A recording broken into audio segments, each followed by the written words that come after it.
it's Joe Parr, founder of the Ladies Working Dog Group. Are you feeling stuck with your gun dog training?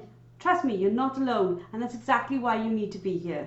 Every week, we're bringing you the best tips and hacks to make training your gun dog easy peasy.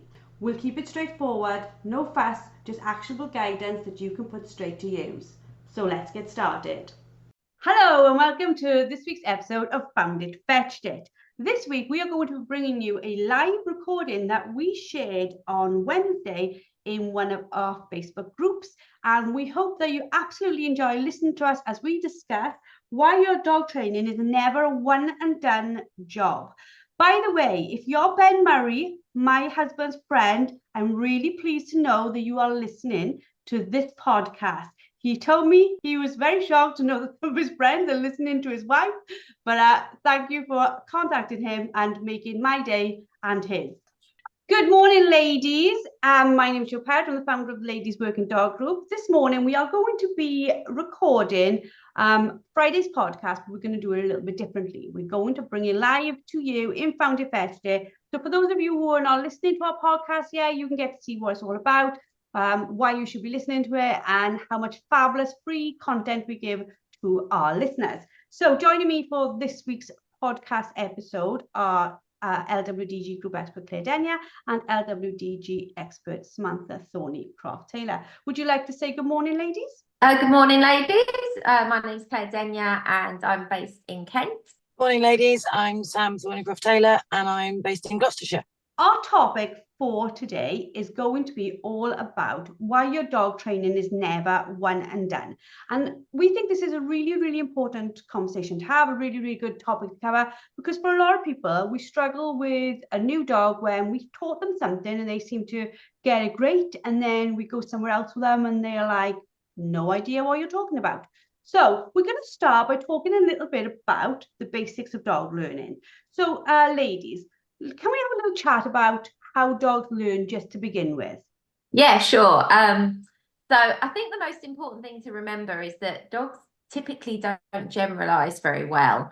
So when we think we're teaching the dog something new, through whatever process we're using to do that, it's remembering that you're only teaching that dog that skill set or that behavior in that location or scenario that you are in. It doesn't necessarily mean that the dog is going to generalize that behavior or that action means the same thing somewhere else.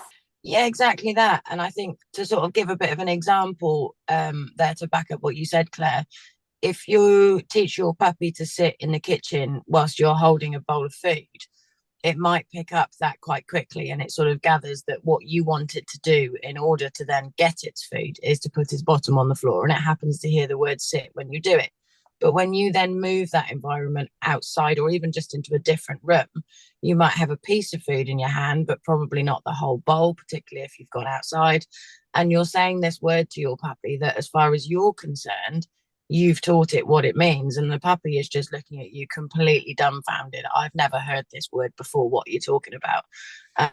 So it's important, obviously, to go through those steps to help the dog generalize. That word means the same thing wherever you are. And this, I think, like, I know for me, definitely, right, it's a source of massive frustration, isn't it? Because you start thinking, why do you get it there but not there? And like, I used to see it all the time, right? I would get something nailed in the house, like in the garden, and then I'd go flying up the farm and I'd say to Dad, watch the dog do this. I'd be so like excited. And then I would ask the dog to do exactly the same thing, and they wouldn't. And like Dad would like laugh in his lovely way. But I would think, oh my God, you just are making me look a fool in front of Dad, type of thing. I didn't for one moment understand at the beginning of my journey that my dog didn't understand what I was going on about.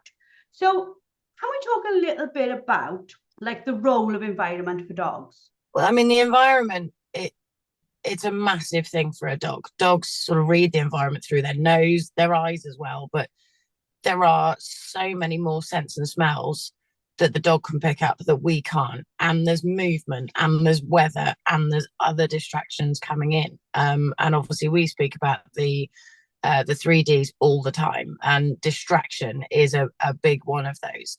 So it would be, I'm trying to think of an example, but if you're trying to concentrate on working, and you've got your neighbors drilling right next door, for example, it's really difficult to concentrate on what you're trying to do. And it's similar for the dog. So the dog is out in this environment, and they've got the smells of the rabbits, they can see next door neighbor's dog going past, and you're asking it to carry out this task, yet its head and its nose is a million miles an hour in every different direction, and it's struggling to stay focused with you until we've taught it that it can sort of focus different parts of its brain at different times and on different tasks. It is really important to remember, and those 3Ds, as Sam said, are so important in the training.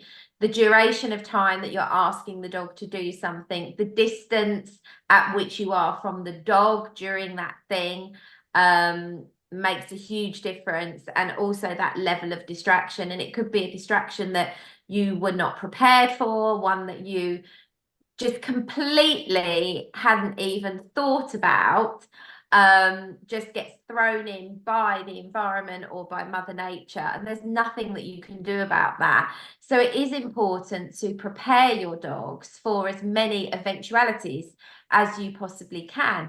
Now, there are certain things that you just cannot ever prepare for, but the more you can build a resilient and strong dog that trusts you to perform those activities and behaviors in as many environments and scenarios as possible, the less likely it's going to be that when you do get thrown a curveball, the less likely it is your dog's going to melt under those circumstances.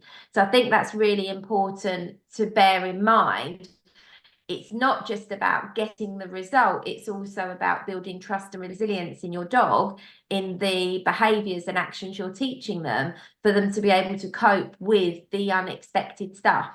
I know like some of the members would have heard me tell this story before, but I always say to people, if people say to me, is your dog like not 100% proof, but is your dog bomber on this every time? And I always say 99.9% on that, because I allow for this 1%. I've learned that over time. And one of the biggest experiences I suppose I've had with dogs is my dad's dogs were pretty much 99.99%, right? He didn't take them out unless they were like that. We were asked to go and beat on this estate that we'd never been to, in a part of the country we never went to. And his incredibly well-behaved dogs, and I mean like trial-in level dogs, they all came to a group of black turkeys. I think they're called black turkeys. They were these big, massive turkeys with big black feathers all over their bottoms. And all three of his top trialing dogs ran in and grabbed feathers out of these turkeys. And he was like going, well, I shan't use the words he used. He was just incredibly shocked. His dogs never did stuff like that. At the time, I sort of laughed. He managed to get them back, and the turkeys lived through the experience. But I just think, isn't it funny that like even the best behaved dogs, sometimes we can put them in an environment with something that's so different that they think the rules no longer apply. Something that happened to me very recently, group class scenario, bunch of clients, and we found out that, well, basically 3 of the dogs in the group were really, really struggling. And it turned out that one of the female dogs in the group was coming into season. She wasn't in season yet, but she was coming into season. And that just blew the brains of those male dogs, young male dogs that were in the group. And the owner of the female dog felt a little bit mortified. But, it's that understanding. The dogs can sense these things, smell things that we can't.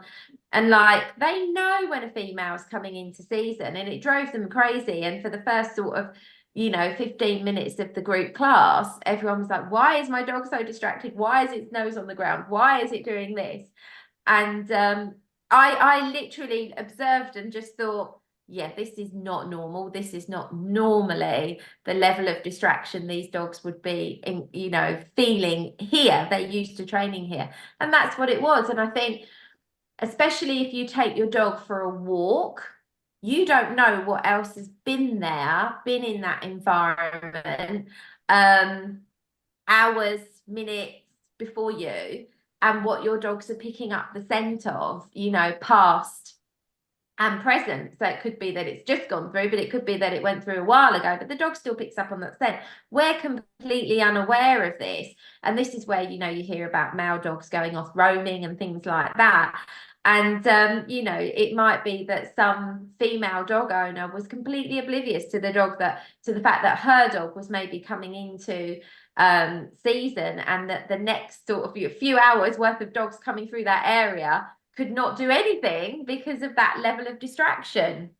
And we could talk about this, and I'm sure Sam will back me up on this now, though, as well. When we talk about these things, like you just said, Claire, sometimes you can have a girl dog who has a season that with his very few physical, not symptoms, that's not the right word, but this physical identifier. So she may be, you know, using the toilet a little bit more, but there may not be any sort of discharge. She may clean herself perfectly well. And in those situations, like you just said, people can get caught out, can't they? They absolutely can. You know, female dogs can have silent seasons, or they can have shorter seasons. You know, they potentially, they're just very on top of keeping themselves clean. So actually, as an owner, you don't necessarily notice too much. And I think Claire's probably the same. If I've got clients that have got their dog has come into season, I'll say to them, okay, well, we'll take a break while she's in season, and then we'll revisit it afterwards, for a number of reasons. You know, their dog might not be feeling it. Their dog is going to be potentially distracted while she is in season, but also the dogs coming behind them in subsequent lessons through that day, like Claire just said, are not going to have their head in the game if an in-season dog has been on the field in front of them. When we talk about the role of environment, I'm sure there are people like watching and listening who are like, oh my God, then what am I up against? Because my dog has mastered this command in the living room, is perfect every time, is perfect every time I go to group class. But as soon as I step foot on the beach, it's all out of the window. What should I do? Is it a case of just continuing this proofing behavior, taking them different places and having that attitude of my dog might not behave here because it's new? Yeah, it is definitely that. And I think it's also bearing in mind within that. So you just touched on a good example there, Joe, when you said the beach. The beach not only has different distractions of the sea, the smell of the seagulls and other kind of like wildlife you've got there. The ground alone is different. So unless you train your dog in a sand school, your dog may not have experienced sand before. So straight away, that's something your dog hasn't experienced, and that's without all of the other stuff. So at the moment I'm going through this, we've just got a new puppy. She's 13 weeks of age. She's at the moment a little sponge learning everything. Nothing that we are teaching her at the minute, nothing is proofed, nothing. I wouldn't expect her to be able to do the little, so she's 13 weeks of age, and the things that at the moment we're working on is generally good manners around the home, been doing crate training, sit, handling, stand as part of handling, to lay down, to where the heel position is, a little bit of loose lead walking, recall, and play. That's literally, but that's a lot of stuff for 8, 9, 10, 11, 12, 13. Sorry, using my fingers. That's 5 weeks. We've had all this stuff we're trying to teach her. None of that is yet ingrained. It's not ingrained behaviour. And it's certainly not proofed. Now, she's done it in the house, in the garden, at our training field, and we've been going out to different environments to give her exposure, and we call that habituation, and it's part of the socialization process. But I don't expect her to be able to do the skills that she's learning in the house in those environments yet. I will have a go at training them in that environment, but I'm not expecting it to look polished or wonderful. So an example might be, we pop her in the car, We drive her to an environment, a new environment. It could be only 5 minutes up the road, but it's still a new environment. So it's always worth bearing that in mind. It could be just down the road from your house, but it's new. We let her observe a little bit. Then we bring her into the heel position, do a few paces of heel work, lots of praise for that. Then we let her have another observation of the world, because she's got to not only learn the skill sets that we want to teach her, she's also, bless her, got to learn about the environment around her and learn to cope with that. That in itself is a learning process. Now, whether your dog is a puppy or an adult dog, every time you take it to a new environment, almost think about it in your head a little bit like a puppy. Haven't been here before, you've never been to this sort of environment, so we've got to teach you rather than expect you to know something. So that's how I think it can help as an owner or handler to think about that process, is to consider the fact that from the dog's perspective, they don't understand that behavior or that action in this environment. Does that make sense? Yeah, absolutely. And I know, like, for our members, if you're listening, you're like, okay, well, how do I do this? It's in the Hot Mess Handler. As this is going out as a podcast as well, if you're a gentleman listening, you can use the Hot Mess Handler. It's a standalone course. People can just get the Hot Mess Handler and do that separately. But we cover all this for members in the Hot Mess Handler. We also cover it in Sam's puppy training masterclass. We always also cover this in Claire's socialization masterclass. So there's loads and loads of content to help you get through this section. But just to encourage the conversation to go forward in the podcast, on top of what Claire's just covered there, Sam, you know, at what point do we think that the proofing and the generalization or the habituation, as Claire mentioned it, is enough? How long is a piece of string? I think is the answer to that one. You know, every dog is unique, and some dogs pick it up a lot quicker than others, and some dogs seem to take a long time with a lot of repetition. You know, and you want to consider as well the mental stamina of your dog. If your dog is only used to doing short 5-minute training sessions, then it's not going to cope very well if you suddenly take it out and try and do half an hour of repeating, you know, I want you to sit, I want you to heel, I want you to stand, and I want you to go and retrieve something from over there. It's going to be too much too soon. So just as we need to increase the physical fitness of our dog, we need to increase the brain fitness as well, if you like, you know, the mental stamina.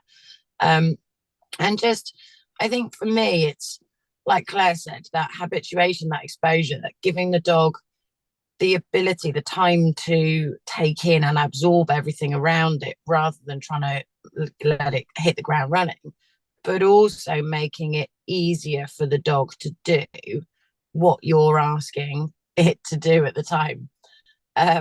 So, for example, you know, if you know you're in a new area, then just make your recall shorter or ask your situation to be for less time, rather than expecting it to suddenly go and do that 5-minute sit or that recall from 400 yards away that you did yesterday in a field that you're in all the time. I can see that Claire's itching to say something, so I'll hand you over. No, you said something that sparked something in my brain. I was like, don't forget this, don't forget it, don't forget it. So basically, along the lines of what you were then saying, Sam, one of the things, and Sam, you do behaviour work as well. We both do behaviour work. When we're looking to change behaviour, we can't expect the dog to change behaviour unless we've got something else that we can fill that void with.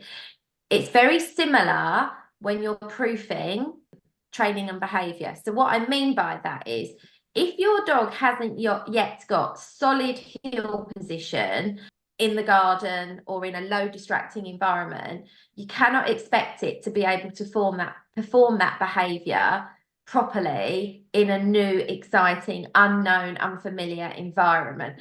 So I always say to people, be very careful with a young puppy. You need to get them out to lots and lots of places for that environmental habituation. But when you're trying to proof training, say with an older dog, you need that behavior that you're trying to proof to be really solid in those known environments before you take them into those new ones. Don't try and train your dog a new behavior in a new exciting environment. It's a car crash recipe. That didn't make much sense, but you knew what I meant.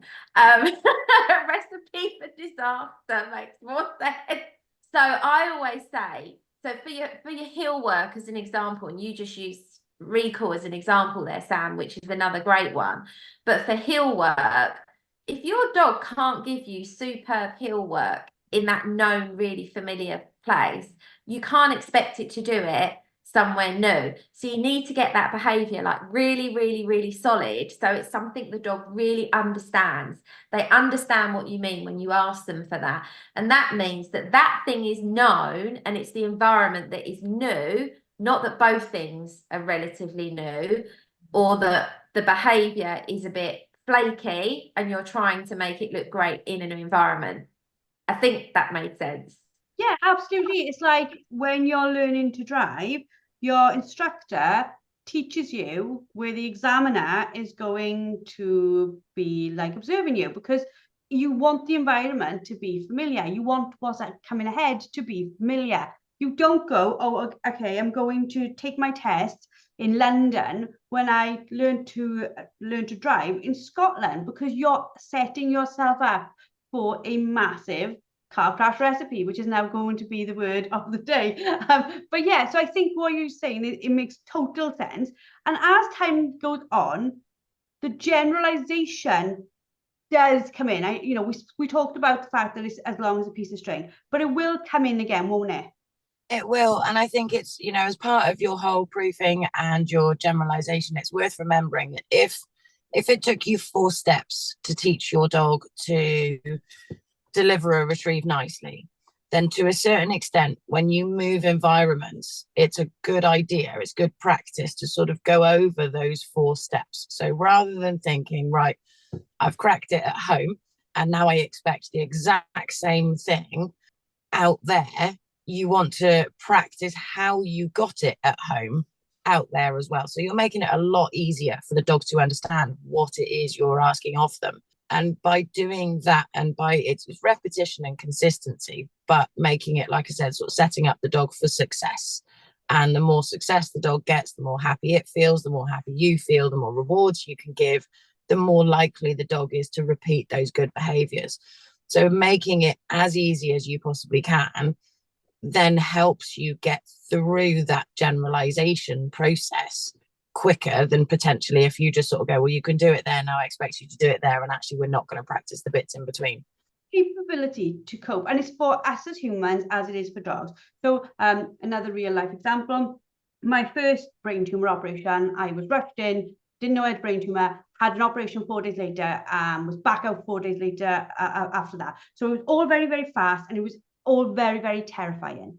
So when they told me on the set, when it gone back on the second time, I had to have an operation. My consultant was an incredibly good consultant. She's the same consultant today.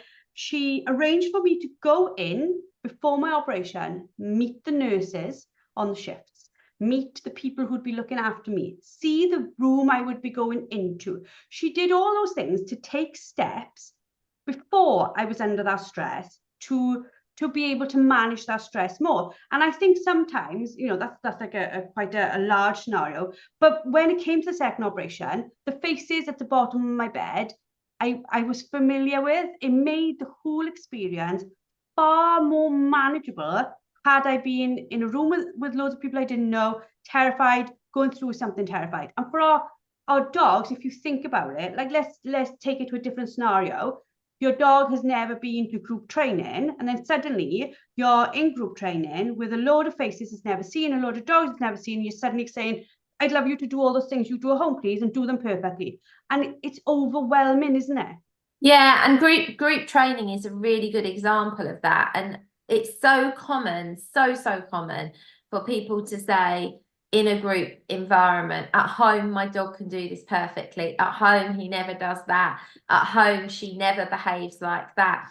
And it is a genuine thing. And I think you have to look at the individual dog. There are some dogs which genuinely are better off training in one-to-ones until those behaviors are absolutely solid and then bringing it into a group class in a structured way. There are other dogs where if you start in group classes young enough, they learn to just do all of those things in a group class, and being in a group is not an alien thing. And that was something I did with Rose. from sort of 14 weeks of age. She was in group classes that John was teaching that I was in. So it was never an abnormal thing for her. But every dog is unique and different, and we'll deal with that differently. But, you know, some of the most common behaviour problems or training issues that people have in group classes is noise, running in, showboating, playing keep away. And it's usually either one of a few very, very common things. It's usually either they're nervous in that environment in that circumstance with all those other dogs, or they're showing off in that environment with all those other dogs, or it's just simply very exciting and they haven't yet got the self-control to manage their own behavior in that exciting environment. And you can't avoid it forever. If you really want to join in group classes, then you've kind of got to work through a process, but not go into group classes where there's a lot of gunshot or a lot of dummy launchers, because that is just going to add to the excitement and create more of a problem. So sometimes I work with clients whose dogs technically are excellent, advanced level, but in a group class, they can only do novice level, because that level of excitement and that level of adrenaline that goes with the exercises that are in those more advanced classes are too much for the dog to cope with in a group. So it's not about the dog's skill set, it's about the dog's skill set within that specific environment and scenario. So I think you have to recognize that your dog might be at a very different level on a one-to-one basis than it is in a group basis. And that's okay. Your dog's got to learn that skill set. I think that comes back to what we were saying earlier about if you change the environment, ask less of your dog. So it's not that you're asking the response to a command to be less perfect. You know, it's not that you're saying if you say sit, you still want that sit to be 100% a sit, not a 50% hover. But it's about thinking what you're asking of them. So like Claire said, you know, rather than trying to work the dog at advanced level stuff in that overwhelming, overexciting environment, ask it to work at that slightly lower level so that you can set that dog up for success again.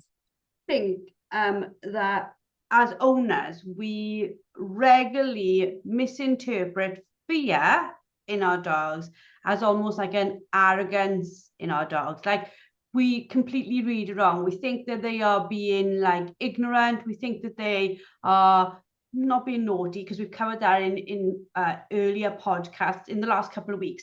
But do we just completely misread the signs? Sometimes handlers do misread the signs, and sometimes trainers misread the signs. I work with an awful lot of dogs that have been deemed naughty or misbehaving. What's actually happened is that dog's experienced maybe fear or frustration in that group class scenario and has been told off for that, which has then made it fearful. So then the dog displays another form of behaviour, which is probably undesirable, and being told off for that. But what actually starts happening is, even when the dog is not any more fearful or feeling frustrated, some of those behaviours have actually then become a habit. So then not only are you working to modify the behaviour of the dog and to change the feelings that the dog has about them environments, circumstances, situations and scenarios, you're also then trying to break habits and instill new behaviours. So that's actually quite complex, and quite often dogs are deemed bad dogs, and it's like, no, I would give up on that dog kind of attitude. And it's like, well, no, the dog had this experience. This is for another chat another day, but there are things called one-time learning events, which we're not going to go into now. But that sits with the dog and can re-manifest itself under certain circumstances and certain scenarios, maybe certain stresses, maybe certain frustrations. So all of these things have to be taken into consideration. And that's where I think working as the dog from a behaviour perspective, rather than just training a skill set, when you're working with the dog from a behavior perspective and trying to understand the dog and its behavior and why it does it, and now, okay, we've got to stop this behavior, we've got to break this habit and train new skills and new behaviors that are desirable for the handler, it's way bigger than just dealing with that. You know, it's way bigger. This is going to take time to do. Breaking a habit takes time. Instilling a new behavior takes time and consistency and persistence and patience. And a lot of the time people are in a rush and don't want to do that. I felt like I talked really fast then and said a lot of big words. A lot of the time, like you said, Claire, people are in a rush because I think a behavior or a problem has been sort of ongoing for quite some time. So the undesirable behavior has been rehearsed, and then they've reached a level where they've gone, do you know what, I can't take this anymore. So that's often where the kind of the rush to fix it comes in. But I think, like everything, and you've just said, you know, you've got to break things down. And I think if you're ever in a situation where you're going, do you know what, I just don't know why this isn't working, it normally works fine. Have a look at the whole picture. Have a look at the exercise that you're asking the dogs to do. Have a look at the environment that you're in. Have a look at the surroundings, the distance, the duration, the distractions, all of that stuff, and really try and find out which piece of the puzzle it is that is the one that's making things fall apart today. And from there, you can then push forward and you can resolve it piece by piece and then have this whole puzzle back together again. I think the important thing for listeners, watchers to take away from this is like we said, it's never one and done, but also it is continuous implementation for the dog's life. Just as with our children, we don't stop teaching them at a certain point. We know that it's a lifelong journey. You've got to go into dog ownership with the same mentality, haven't you? Because I think when I look at the biggest frustrations or the biggest points where dogs are rehomed or sent to rescue centres, we know from previous podcasts, from previous statistics, they're normally between 1 and 2. They've hit adolescence. They're normally male. They're probably the hardest to manage when it comes to training. You've got to go through it knowing that even when you're through it, you're still continuing to train, and that there is never going to be a point when that dog is so perfect, your job's done. I would agree with that. I think, you get to a point, I think very often where you think you're done. And actually I had this, and I will very briefly, because, you know, otherwise we're on here for hours, but, you know, I've had to go back multiple steps in my blind retrieves with Rose, because last year I broke her blind retrieve because I was told by a judge at a working test that I needed to have a straighter line on her blinds. So I went about trying to correct it in an appropriate, non-aggressive way. And she really had a meltdown about not understanding why I was calling her back and resetting her. And so she stopped running out completely. And it's taken me a lot of work to get her running out on blinds again. And although I got it really good again, she still was looking over her shoulder, checking back that I wasn't going to stop her. She wasn't spinning or anything like that, but she was sometimes hesitating, slowing down, looking back. And I've had to go back multiple steps. And that was after, you know, having, you know, 2 or 3 years of her actually doing lovely long blinds with no stickiness. They were just slightly wonky. And because I was told I needed to fix that wonkiness, I completely broke something. And it's been quite hard for me as a trainer and as a handler. It's quite hard to accept that perhaps in trying to get perfection, you've made something worse.